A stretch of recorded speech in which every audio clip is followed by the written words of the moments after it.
আকাশবাণী কলকাতা। স্থানীয় সংবাদ পড়ছি নমামি বসু রুদ্র। প্রথমে বিশেষ বিশেষ খবর। রাজ্যে জারি করা নতুন ওবিসি বিজ্ঞপ্তির ওপর আগামী 31শে জুলাই পর্যন্ত অন্তর্বর্তী স্থগিতাদেশ দিয়েছে কলকাতা হাইকোর্ট। বিরোধী দলনেতা শুভেন্দু অধিকারী বলেছেন, রাজ্য সরকারের করা অনিয়মের বিরুদ্ধে এটি একটি ঐতিহাসিক সিদ্ধান্ত। চলতি শিক্ষাবর্ষে রাজ্যের কলেজ ও বিশ্ববিদ্যালয়ে ভর্তির জন্য সেন্ট্রালাইজড অ্যাডমিশন পোর্টাল চালু হয়েছে। বেসরকারি হাসপাতালের একাংশের অনিয়মের প্রবণতা আটকাতে 2017 সালের পশ্চিমবঙ্গ ক্লিনিক্যাল এস্টাবলিশমেন্ট আইনের সংশোধনী আজ রাজ্য বিধানসভায় গৃহীত হয়েছে। কালীগঞ্জ বিধানসভার উপনির্বাচনে আজ শেষ হয়েছে প্রচারাভিযান। আগামী 19শে জুন এই কেন্দ্রে ভোট নেওয়া হবে। রাজ্যে জলাভূমি চরিত্র বদল করলে এবং ভরাটের অভিযোগ প্রমাণিত হলে অভিযুক্তকে কারাদণ্ড এবং জরিমানা দিতে হবে বলে পরিবেশ মন্ত্রী জানিয়েছেন। উত্তরবঙ্গের বাকি অংশের সঙ্গেই আজ অবশেষে দক্ষিণবঙ্গেও বর্ষা প্রবেশ করেছে। আসছে বিস্তারিত খবরে। রাজ্যের জারি করা নতুন ওবিসি বিজ্ঞপ্তির ওপর অন্তর্বর্তী স্থগিতাদেশ দিয়েছে কলকাতা হাইকোর্ট। আগামী 31শে জুলাই পর্যন্ত এই অন্তর্বর্তী স্থগিতাদেশ বহাল থাকবে বলে দুই বিচারপতি তপব্রত চক্রবর্তী ও রাজাশেখর মান্থার ডিভিশন বেঞ্চ নির্দেশ দিয়েছেন। আজ আদালতে রাজ্যের তরফে অ্যাডভোকেট জেনারেল কিশোর দত্ত এবং কেন্দ্রের আইনজীবী হিসেবে অতিরিক্ত সলিসিটর জেনারেল অশোক কুমার চক্রবর্তী শুনানিতে অংশ নেন। কেন্দ্রের বক্তব্য, অন্যান্য অনগ্রসর শ্রেণীর দুটি সম্প্রদায়ের মধ্যে যে পরিবর্তন করা হয়েছে তার ফলে জনবিন্যাস বদলে যাচ্ছে। পাল্টা সওয়ালে রাজ্য জানায়, ওবিসি সংক্রান্ত মূল মামলাটি সুপ্রিম কোর্টে বিচারাধীন। সেখানে সমীক্ষার কথা জানানো হয়েছে, কিন্তু 10 বছর অন্তর সমীক্ষার কথা থাকলেও তা না হওয়ায় রাজ্যকে ভর্ৎসনার মুখে পড়তে হয়। এরপরই 140টি জনজাতিকে নিয়ে গঠিত নতুন বিজ্ঞপ্তির ওপর অন্তর্বর্তী স্থগিতাদেশ দেয় আদালত। এর ফলে গত 8ই মে থেকে এখনো পর্যন্ত যতগুলি বিজ্ঞপ্তি রাজ্য সরকার জারি করেছে তার সবগুলির ওপর আগামী 31শে জুলাই পর্যন্ত স্থগিতাদেশ থাকছে। বিজেপি কলকাতা হাইকোর্টের আজকের নির্দেশকে স্বাগত জানিয়েছে। এক্স হ্যান্ডেলের এক বার্তায় বিরোধী দলনেতা শুভেন্দু অধিকারী এই সিদ্ধান্তকে ঐতিহাসিক বলে উল্লেখ করে বলেন, আজকের রায় সংবিধানকে পাশ কাটিয়ে রাজ্য সরকারের ঔদ্ধত্যের পরাজয় হয়েছে। মমতা ব্যানার্জির নেতৃত্বে তৃণমূল কংগ্রেস সরকার যে ওবিসি বিজ্ঞপ্তি প্রকাশ করেছে তাতে মুসলিম তোষণের রাজনীতি প্রকাশ পেয়েছে বলে অভিযোগ করেন তিনি। পরে নদিয়ার কালীগঞ্জে এক সাংবাদিক বৈঠকে তিনি একই মন্তব্য করেছেন। আজকে একটা ঐতিহাসিক রায় হয়েছে ওবিসি সংরক্ষণ নিয়ে। 76টা মুসলিম জনগোষ্ঠীকে অবৈধভাবে মমতা ব্যানার্জির সরকার হিন্দু ওবিসিদেরকে বঞ্চিত করে রিজার্ভেশন দিতে গেছিল। হাইকোর্ট আজকে স্টে লাগিয়েছে, আমি এটাকে ওয়েলকাম করছি। চলতি শিক্ষাবর্ষে রাজ্যের কলেজ ও বিশ্ববিদ্যালয়ে ভর্তির জন্য চালু হল সেন্ট্রালাইজড অ্যাডমিশন পোর্টাল। আজ বিকাশ ভবনে আনুষ্ঠানিকভাবে এই পোর্টালের সূচনা করেন শিক্ষামন্ত্রী ব্রাত্য বসু। সাংবাদিক বৈঠকে তিনি বলেন, আগামীকাল সকাল 10টা থেকে সংশ্লিষ্ট পোর্টালে ছাত্রছাত্রীরা ভর্তির জন্য আবেদন করতে পারবেন। 1 জুলাই পর্যন্ত প্রথম দফায় নাম নথিভুক্তকরণ ও আবেদন করা যাবে। 6 জুলাই তালিকা প্রকাশ হবে। এবারের পোর্টালে কৃত্রিম বুদ্ধিমত্তা ভিত্তিক নতুন ব্যবস্থা থাকছে। শিক্ষামন্ত্রী জানান, এর নাম দেওয়া হয়েছে বিনা। শিক্ষার্থীদের যে কোনো প্রশ্নের উত্তর দেবে এই এআই চ্যাটবট। এই পোর্টালের মাধ্যমে রাজ্যের 17টি সরকার পোষিত বিশ্ববিদ্যালয়ের অধীনে 460টি কলেজে ভর্তি হতে পারবেন ছাত্রছাত্রীরা। উল্লেখ্য, গত 7ই মে প্রকাশিত হয়েছিল এবছরের উচ্চ মাধ্যমিকের ফলাফল। 1 মাস 10 দিন পর চালু হলো কলেজে ভর্তির পোর্টাল। তবে যাদবপুর বিশ্ববিদ্যালয় ও স্বশাসিত কলেজগুলিকে এই ভর্তি প্রক্রিয়া থেকে বাদ রাখা হয়েছে। সেবা, সুশাসন এবং গরিব কল্যাণের মূল মন্ত্রকে সামনে রেখে গত 1 দশকে ভারতের স্বাস্থ্য ব্যবস্থায় বৈপ্লবিক পরিবর্তন এসেছে। কেন্দ্রীয় সরকারের নানা পদক্ষেপ দেশের প্রান্তিকতম মানুষের কাছেও পৌঁছে দিয়েছে সুলভ, আধুনিক ও সমন্বিত স্বাস্থ্য পরিষেবা। আমাদের প্রতিনিধি অভিরূপ ভট্টাচার্যের একটি প্রতিবেদন। আয়ুষ্মান ভারত কর্মসূচির মাধ্যমে 55 কোটি নাগরিক বিনামূল্যে স্বাস্থ্য বীমার সুযোগ পেয়েছেন।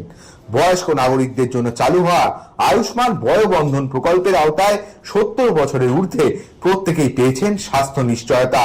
স্বাস্থ্য ব্যবস্থাকে ডিজিটাল রূপ দেওয়ার লক্ষ্যে শুরু হয়েছে আয়ুষ্মান ভারত ডিজিটাল মিশন। ইতিমধ্যেই 78 কোটির বেশি আয়ুষ্মান ভারত হেলথ অ্যাকাউন্ট চালু হয়েছে, যার ফলে রোগীর চিকিৎসা তথ্য যে কোনো প্রান্তেই সহজলভ্য হচ্ছে। PM Ayushman Bharat health infrastructure মিশনের অধীনে দ্রুত গতিতে বেড়েছে স্বাস্থ্য পরিকাঠামো। বহু রাজ্যে তৈরি হয়েছে নতুন এইমস। কোভিড-19 অতিমারির সময় ভারত সরকারের তৎপরতা বিশ্বজুড়ে প্রশংসিত হয়েছে। কোউইন প্ল্যাটফর্মের মাধ্যমে 220 কোটিরও বেশি টিকা দেওয়া হয়েছে। ই সঞ্জীবনীর মাধ্যমে কোটি কোটি মানুষ টেলি কনসালটেশন পরিষেবায় উপকৃত হয়েছেন। সকলের জন্য স্বাস্থ্য এই দর্শনকে সামনে রেখে সরকার গঠন করেছে এমন এক স্বাস্থ্য ব্যবস্থা যেখানে সুযোগ, গুণমান এবং ব্যয়ের ভারসাম্য রক্ষা পেয়েছে সুনিপুণভাবে। গত এক দশকে দেশের জনস্বাস্থ্য ব্যবস্থা যুগান্তকারী পরিবর্তনের সাক্ষী থেকেছে বলে সাগর দত্ত মেডিকেল কলেজের অস্থি বিভাগের চিকিৎসক ডক্টর প্রবীর বালা জানিয়েছেন। বলতে গেলে সবচেয়ে বড় যে সাফল্য সেটা বোধহয় বলতে হবে কোভিড মোকাবিলা। কোভিড এর সময় যেভাবে ভ্যাকসিন দেওয়া হয়েছে, শুধু ভারতের নয় সারা পৃথিবীর বিভিন্ন দেশে যেভাবে ওষুধের সরবরাহ করা হয়েছে সেগুলো সত্যি প্রশংসনীয়। এছাড়া প্রত্যেকটা রাজ্যে নতুন নতুন এইমস খোলা হয়েছে। আমাদের পশ্চিমবঙ্গে যেমন কল্যাণীতে আমরা এইমস পেয়েছি, সেটা পশ্চিমবঙ্গের একটা বিরাট প্রাপ্তি। সেরকমই আয়ুষ্মান ভারতের যে প্রচেষ্টা, যাতে কিনা সমস্ত সাধারণ মানুষ বিনামূল্যে সরকারি সাহায্য পাচ্ছে এবং ভারতীয় প্রধানমন্ত্রী ঔষধ যোজনা, তার মাধ্যমে খুব সুলভ এবং অল্প দামে যে ওষুধ সরবরাহ পাওয়া যাচ্ছে, সেটাও কিন্তু একটা বড় ব্যাপার। কেন্দ্রীয় সরকারের 11 বছর পূর্তি উপলক্ষে আকাশবাণী কলকাতার গীতাঞ্জলি এবং ডিটিএইচ পরিষেবায় আগামী বুধবার রাত 9:30টায় শুনবেন বিশেষ আলোচনা। অংশ নিয়েছেন বিশিষ্ট ক্রীড়া সাংবাদিক রূপক সাহা এবং বিশিষ্ট আইনজীবী দেবজিৎ সরকার। সঞ্চালনায় সন্দীপন দাশগুপ্ত। আন্তর্জাতিক যোগ দিবস নিয়ে বিশেষ আলোচনা শুনবেন আগামী বৃহস্পতিবার রাত 8টায় গীতাঞ্জলি প্রচার তরঙ্গ ডিটিএইচ পরিষেবায়। স্বামী বিবেকানন্দ যোগ অনুসন্ধান সংস্থানের অধিকর্তা ডক্টর অভিজিৎ ঘোষের সঙ্গে কথা বলেছেন সুস্মিতা মণ্ডল।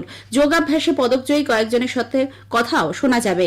সংবাদ বিভাগ প্রযোজিত অনুষ্ঠানটি আকাশবাণী সংবাদ কলকাতার সোশ্যাল মিডিয়া প্ল্যাটফর্মেও শুনতে পাবেন। স্থানীয় সংবাদ শুনছেন আকাশবাণী কলকাতা কেন্দ্র থেকে। আমাদের সংবাদ শুনতে পাবেন ইউটিউব চ্যানেল আকাশবাণী সংবাদ বাংলা, ফেসবুক ও ইনস্টাগ্রাম আকাশবাণী সংবাদ কলকাতা এবং এক্স হ্যান্ডেল AIR নিউজ কলকাতাতে। বেসরকারি হাসপাতালের একাংশের নীতি বহির্ভূত বিল করার প্রবণতায় হ্রাস টানতে 2017 সালে পশ্চিমবঙ্গ ক্লিনিক্যাল এস্টাবলিশমেন্ট আইনের একটি সংশোধনী আজ রাজ্য বিধানসভায় গৃহীত হয়েছে। বিলের উপর দুদিনের আলোচনা শেষে জবাবি ভাষণে স্বাস্থ্য প্রতিমন্ত্রী চন্দ্রিমা ভট্টাচার্য জানান, রাজ্য সরকার চায় সরকারি ও বেসরকারি চিকিৎসা ক্ষেত্র কাঁধে কাঁধ মিলিয়ে মানুষকে পরিষেবা দিক, কিন্তু বেসরকারি হাসপাতালের একাংশে যথেচ্ছ বিল করার প্রবণতা মানুষকে সমস্যায় ফেলেছে। এর আগে বিলের উপর আলোচনায় অংশ নিয়ে রাজ্যের বিরোধী দলনেতা শুভেন্দু অধিকারী অভিযোগ করেন, এ ধরনের গুরুত্বপূর্ণ বিল বিধানসভায় স্থায়ী কমিটিতে আলোচনা করে পেশ করা উচিত ছিল। এদিকে বিজেপি এই বিলকে ত্রুটিপূর্ণ বলে দাবি করেছে। সাংবাদিকদের প্রশ্নের উত্তরে বিরোধী দলনেতা জানান, বেসরকারি হাসপাতাল, নার্সিংহোমে কর্মরত মহিলা ডাক্তার, নার্স, নিরাপত্তারক্ষী ও মহিলা রোগীদের নিরাপত্তার জন্য কোনো সংস্থান এই বিলে নেই। পাশাপাশি বিভিন্ন চিকিৎসা প্যাকেজের কথা বলা হলেও কোনো রোগীর স্বাস্থ্যের অবনতি হলে সেক্ষেত্রে কি ব্যবস্থা নেওয়া হবে তাও স্পষ্ট নয়। নদিয়ার কালীগঞ্জ বিধানসভার উপনির্বাচনের জন্য প্রচারাভিযান আজ সন্ধ্যে 6টায় শেষ হয়েছে। এর সঙ্গেই শুরু হয়েছে সাইলেন্স পিরিয়ড। আগামী 19 জুন বৃহস্পতিবার সকাল 7টা থেকে সন্ধ্যে 6টা পর্যন্ত ভোট গ্রহণ। নির্বাচন কমিশনের নির্দেশ মেনে এবার প্রতিটি বুথে ভোটার সংখ্যা 1200 বেঁধে দেওয়া হয়েছে। ফলে মোট বুথের সংখ্যা বেড়ে হয়েছে 309। রাজ্যে জলাভূমি চরিত্র বদল করা হলে আইনত নিষিদ্ধ এবং জলাভূমি ভরাটের অভিযোগ প্রমাণিত হলে অভিযুক্তকে সর্বোচ্চ 3 বছর কারাদণ্ড ও 5 লক্ষ টাকা জরিমানা দিতে হবে বলে পরিবেশ মন্ত্রী চন্দ্রিমা ভট্টাচার্য জানিয়েছেন। বিধানসভায় আজ বিজেপি বিধায়ক শঙ্কর ঘোষের প্রশ্নের উত্তরে মন্ত্রী জানান, জলাভূমির ওপর বালি বা মাটি ফেলে তার প্রকৃতি নষ্ট করার চেষ্টা করা হলে পরিবেশ সংরক্ষণ আইনের আওতায় তা অপরাধ হিসেবে গণ্য হবে। উত্তরবঙ্গের বাকি অংশের সঙ্গেই আজ অবশেষে দক্ষিণবঙ্গেও বর্ষা প্রবেশ করেছে। আবহাওয়া দপ্তরের পূর্বাঞ্চলীয় প্রধান ডক্টর সোমনাথ দত্ত জানিয়েছেন, কেরালায় এবার সময়ের থেকে 8 দিন আগেই বর্ষা প্রবেশ করলেও নির্দিষ্ট সময়ে প্রায় 1 সপ্তাহ দেরিতে বর্ষা এলো দক্ষিণবঙ্গে। আজকে বঙ্গের বর্ষা পুরো কভার হয়ে গেছে। নর্থ বেঙ্গলের যেটুকু বাকি ছিল সেটা কভার, এন্টার সাউথ বেঙ্গল। তো সুতরাং আমরা বৃষ্টি পাবো এখন। আপার এয়ারে সাইক্লোনিক সার্কুলেশন ছিল। এই সিস্টেমটার বর্তমান পরিস্থিতি হচ্ছে সাউথ ওয়েস্ট বাংলাদেশ এবং তার সংলগ্ন পশ্চিমবঙ্গ। এই সিস্টেমটি আগামী 24 ঘন্টাতে ওয়েস্ট নর্থ ওয়েস্ট ডাইরেকশনে মুভ করবে এবং তার সাথে সাথে এর ইন্টেন্সিটিও সুস্পষ্ট হওয়ার সম্ভাবনা আছে। এদিকে দুই বর্ধমান, বীরভূম, বাঁকুড়া, হুগলি ও মুর্শিদাবাদ জেলার কোথাও কোথাও জারি করা হয়েছে অতি ভারী বৃষ্টির লাল সতর্কতা। সল্টলেকের যাদবপুর বিশ্ববিদ্যালয় মাঠে মহিলাদের বেঙ্গল প্রো টি20 লিগে শিলিগুড়ি স্ট্রাইকার্স ও মেদিনীপুর উইজার্ডস এবং হারবার ডায়মন্ড ও হাওড়া ওয়ারিয়ার্সের ম্যাচ দুটি বৃষ্টির জন্য অনুষ্ঠিত হতে পারেনি।